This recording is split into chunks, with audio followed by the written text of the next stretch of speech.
তো হ্যালো বন্ধুরা, একটু অন্ধকার আসছে ব্যাকগ্রাউন্ডটা হয়তো, তো আমি ভিডিওটা এখানে শেষ করতে আসলাম। তোমাদের কমেন্ট ভিডিও তো শেষে কিছু বলা হয়নি, তো আমি ভিডিওটা এন্ড করতে আসলাম কিছু বলার জন্য।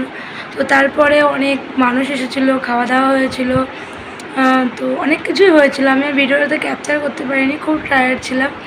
বুঝতেই পারছো একটা মানে কাজের বাড়িতে যা হয়, তার ওই দোলটা থেকে আসার পর থেকে আর কিছুই করা হয়নি। তো ভজনারি তো খানিকটা তুলেছিলাম, আর মালসার সময় খুব ইমোশনাল হয়ে গেছিলাম।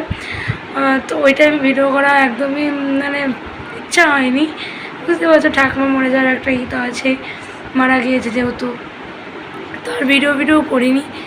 রাত্রে মানুষ খাওয়া দাওয়া করেছে, আমার বন্ধুবান্ধব এসেছিলো, তাদেরকেও তুলিনি। আমার বাড়িতে অনেক আত্মীয় স্বজন এসেছে, তাদেরকেও তোলা হয়নি আমার গলার অবস্থা দেখতে পাচ্ছ কেমন হয়েছে। তো ভিডিওটা আমি এখানেই শেষ করছি, এটাই বলতে আসলাম। অনেক কিছুই হয়েছে, আমি সরি, আমি কিছু করতে পারিনি, মানে সব কিছু দেখালাম, লাস্ট পর্যন্ত দেখাতে পারলাম না। একা একা সব হয় না, ক্যামেরা এটাই হচ্ছে। আর ক্যামেরা ধরার মানুষ থাকলে হয়। আর আমার ক্যামেরাম্যান বিজি ছিল, পাত্তা পাইনি, তার এক্সাম ছিল, ওই জন্য সে ব্যস্ত ছিল। তো সবাই ভালো থেকো, সুস্থ থেকো, আর নতুন একটা ভিডিওর সাথে দেখা হবে। যতদিন পারবো ভিডিও করব, দেখি কতদূর করতে পারি না করতে পারি, এটাই। তো চ্যানেলটিকে সাবস্ক্রাইব করো, পাশে থেকো, ভালো থেকো, সুস্থ থেকো, টাটা। আর একটা নেক্সট ভালো ভিডিওর সাথে দেখা হবে।